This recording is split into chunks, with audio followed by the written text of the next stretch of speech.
Wednesday, Thursday, Friday, what in the world is going on? Now, two people have been caught faking gay bashings, and there is a story out of the Dominican Republic that a pregnant teen dies while abortion ban delays chemotherapy by 20 days.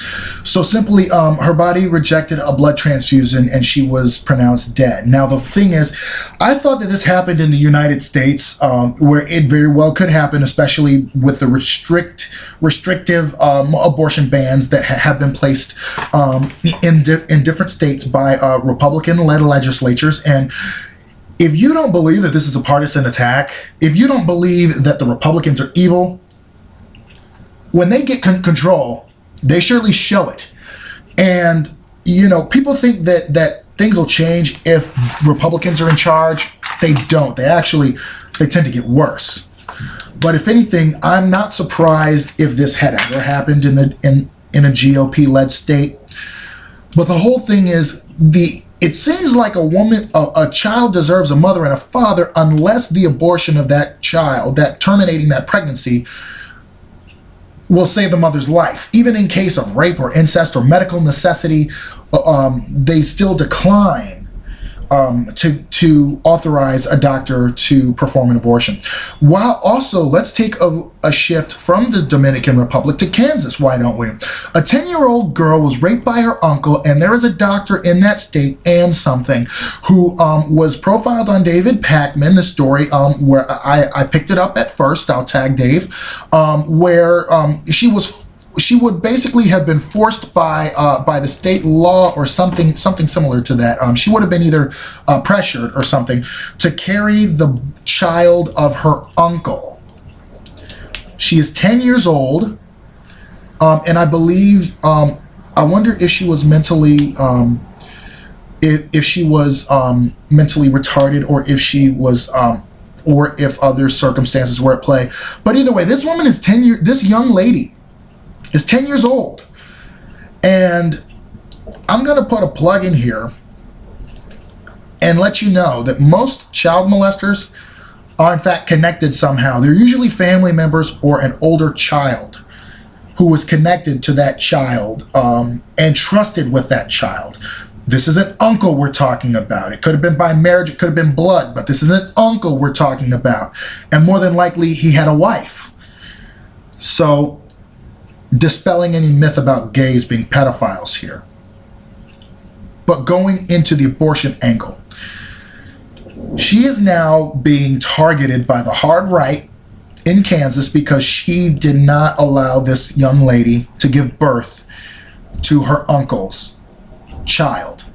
In other words, this would be his great niece and daughter, or nephew and son. And meanwhile, we have Todd Akin, GOP candidate from Missouri, saying that the body forces tries to shut down a legitimate, if it's a legitimate rape. So please define legitimate rape. Unfortunate, well, actually, we do have a little bit of what Mr. Akin meant, because he wanted to redefine rape along with his colleague, Paul Ryan. So we obviously know that we obviously know what that means. So basically, that he basically said that most women who are raped do not get pregnant, and that the body tries to shut it down if it's legitimate. So the question is, what is legitimate? They tried to redefine rape, and I'm trying to find out exactly what they tried to redefine rape as. Now, to the two individuals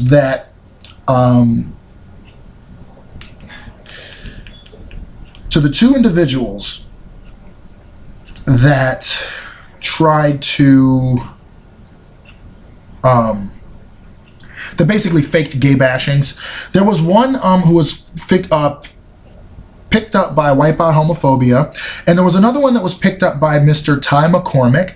Both I follow on Facebook as well, and it was really disturbing because of how, you know, this young man's face was, and he passed, or he said basically something about being at a party, and there were 3 guys who was calling him faggot and everything, and then they started whooping on him. Well, that quickly died out after a video of was released and sent to the police station of him doing a backflip and unfortunately landing on his face, which is quite consistent with the marks that were on his face picture. And then we have a Nevada woman who did or I believe it's Nevada or Nebraska. I always get the 2 mixed up, but I believe it may have been Nebraska. A woman who said that she was like cut or something like that in an anti-gay attack.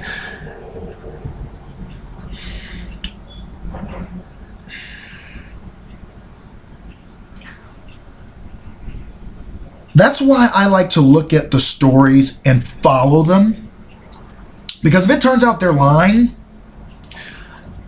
that makes the legitimate problem of hate crimes against the LGBT community a lot more incredulous. People start looking at it a lot more with disbelief because of the simple fact that, oh, they could be lying to get sympathy.